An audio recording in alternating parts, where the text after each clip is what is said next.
Junior থেকে পালিয়ে শুভর কাছে গেল তুলি। সম্পূর্ণ জানতে ভিডিওটিতে একটি লাইক করে দেখতে থাকো। গল্পের শুরুতেই দেখা যায় যে তুলিকে তো বন্দি করে রেখে দিয়েছে জিনিয়া। তুলিকে ভালোবেসে ফেলেছিল সমিত, কিন্তু হঠাৎ করেই তুলির চলে যাওয়াটা কোথাও একটা মেনে নিতে পারছে না সমিত। এরপরে জিনিয়া সেই জায়গাটা নেওয়ার চেষ্টা করছে। জিনিয়া সমিতকে বলে, দেখো সমিত, যা হবার তা তো হয়েই গেছে, কিন্তু তোমাকে তো ভালো থাকতে হবেই। আমি চেয়েছিলাম তোমাকে ভালো রাখতে, কিন্তু তোমার দাদা আদ্রিত যখন এই বিয়েটায় সম্মতি দিচ্ছে না, তখন আর কী বা করা যাবে বলো? আমার মনে হয় আমাদের এই সম্পর্কটা এখানেই শেষ করে দিলে ভালো হবে। সমিত তখন বলে, না, এই সম্পর্ক শেষ করার কোনো মানেই হয় না। আমি তোমাকে বিয়ে করতে রাজি আছি। আমি সবাইকে বলছি যে আমি তোমায় ভালোবাসি আর আমি তোমাকেই বিয়ে করব। এখানে বড়দা ভাই যতই আপত্তি দেখাক না কেন, কিছুই করে উঠতে পারবে না। জিনিয়া এটাই তো চেয়েছিল। এরপর জিনিয়া তো অনেক খুশি হয়ে যায়। সমিত তখন বাড়ির সবাইকে ডাকাডাকি করতে থাকে। বাড়ির সবাই তো হাজির হয়ে গেছে, এসেছে আদ্রিত নিজেও। পূরবী বলে, কি হয়েছে সমিত, এত চিৎকার চেঁচামেচি করছিস কেন? সমিত তখন বলে, মা, আমি জিনিয়াকেই বিয়ে করব। আমি এটা ঠিক করে নিয়েছি। আমি চাই জিনিয়াকে বিয়ে করে সুখে শান্তিতে সংসার করতে। তখনই পূরবী বলে, বাহ, এটা তো খুব ভালো কথা। এটা যদি হয় তাহলে তো আমি নিজেও খুব খুশি হব, কারণ জিনিয়াকে তো আমি আমার মেয়ের মতোই ভালোবাসি। আর ও যদি আমার ঘরের লক্ষ্মী হয় তাহলে তো খুবই ভালো। আমার তো আনন্দে আর তর্স হয়েছে না। আর এটা দেখার পরে তখনই শুভ বলে, এবার যে কি হবে কে জানে, কিন্তু আদ্রিত ভাবে সমিত নিজের ভালোটা বুঝতে পারছে না। জিনিয়ার আসল রূপটা যখন দেখতে পারবে তখনও বুঝতে পারবে কি ভুল ও করেছে, কিন্তু তার আগে ওকে আমায় বোঝাতেই হবে। এর মধ্যেই জিনিয়া মেসেজ করতে শুরু করে দেয় সেই লোকটাকে, যে কিনা তুলিকে বন্দি করে রেখে দিয়েছে। তখন সে বলে, আমি যতক্ষণ না সমিতকে পাচ্ছি ততক্ষণ তুলিকে কিন্তু কড়া পাহারার মধ্যে রাখবে। এরপর তুলির সেই বস নিজেই ফোন করেছে জিনিয়াকে আর বলে, জিনিয়া, আমি কিন্তু তোমার কথাতেই তুলিকে বন্দি করে রেখে দিয়েছি। যা করবার তাড়াতাড়ি করো, এদিকে আমার দিকটাও তো ক্লিয়ার করতে হবে, তাই না?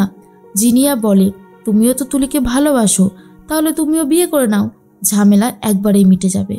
কিন্তু তখনই বস বলে, তুলি তো এমনি এমনি আর আমার কাছে ধরা দেবে না, ওকে পেতে গেলে অনেক কাঠখড় পোড়াতে হবে।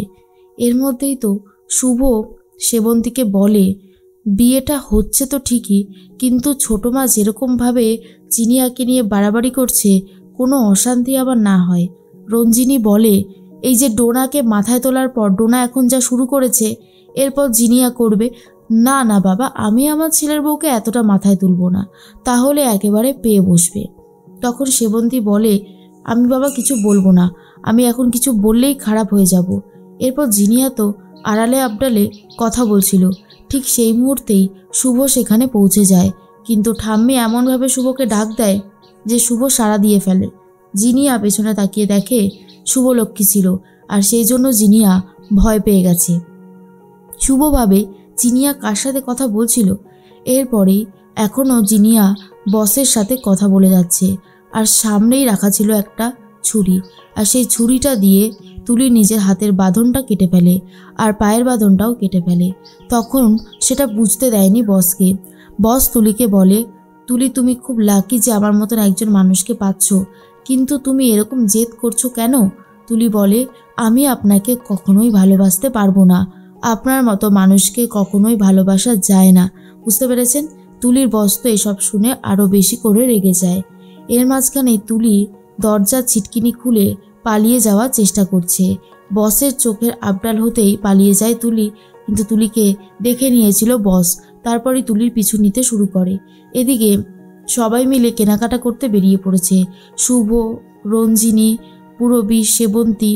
এর মাঝখানে শুভকে রাস্তায় দেখে ফেলেছিল তুলি। শুভদি বলে চেঁচিয়ে ওঠে।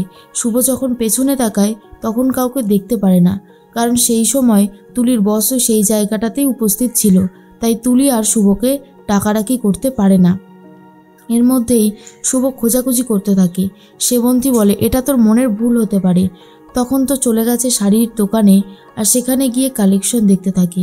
এর মধ্যেই তখন শুভর কাছে আবারও পৌঁছতে চায় তুলি। তখন জিনিয়া তুলিকে দেখে নেয় আর অবাক হয়ে যায়। তখন তুলি আবারও ডাকে। শুভ বলে, কেউ ডাকছে মনে হচ্ছে বারবার করে, একটু দেখি তো। অন্যদিকে তুলির বস তুলিকে নিয়ে সাইডে একটা জায়গায় লুকিয়ে পড়েছে, তাই শুভ আর খুঁজে পাচ্ছে না। জিনিয়া মনে মনে ভাবে, সর্বনাশ করেছিল। আজ যদি শুভ একবার দেখে নিত তুলিকে, বিয়ে তো দূরের কথা, এতদিন ধরে যেই ভালো ভালো ইমপ্রেশন তৈরি করেছিলাম সবটাই এক চান্সে নষ্ট হয়ে যেত। সেটা একদমই ভালো হতো না। তার মাঝখানে আদ্রিত চলে এসেছে সেই দোকানটাতেই। আর এটা দেখার পর শুভ টোটালি অবাক হয়ে যায় আর বলে, ও কি আমার জন্য এসেছে নাকি মোহনাকে নিয়ে আলাদা করে কেনাকাটা করার কথা ছিল, কোনটা? আর এইসব ভাবনা মনের মধ্যে রয়েছে বলে শুভ আর আগের মতো স্বাভাবিক ছন্দে ফিরে যেতে পারে না। আর আদ্রিত সেটা খুব ভালো মতনই বুঝে গেছে যে শুভ বদলে গেছে। মোহনাকে নিয়ে এতটাই চিন্তিত আগের মতন শুভ আর নেই। এরপরেই জিনিয়া তাড়াতাড়ি করে সবাইকে নিয়ে সেই দোকানটা থেকে চলে যেতে চায়, যাতে তুলি আর তুলির বস বেরিয়ে যেতে পারে। জিনিয়া তখন ভাবে, এইবারে শুভকে নিয়ে আর আদ্রিতকে নিয়ে বেরোতেই হবে। আমি চাই না এই পর্যায়ে এসে আমি ধরা পড়ে যাই। একবার ধরা পড়লে সব শেষ হয়ে যাবে। তখনই শুভ বলে, এ কি আদি, তুমি এখানে? তুমি কি কিছু কেনাকাটা করবে? আদ্রিতকে দেখে তখন সেবন্তী আর পুরবিও অবাক হয়ে যায়। পুরবি তখন বলে, ভালোই হয়েছে তুই এসেছিস, তোর ভাইয়ের বিয়ে বলে কথা, কত যে কেনাকাটা আছে তার কি কোনো ঠিক ঠিকানা আছে বল? এখন তো শুধু সময়ের অপেক্ষা আর কাজ, কত যে কাজ আছে, সবাই মিলে একসাথে করলে তবেই সেই কাজ শেষ হবে আর ঝটপট করে জিনিয়া আর সুমিতের বিয়েটাও হয়ে যাবে।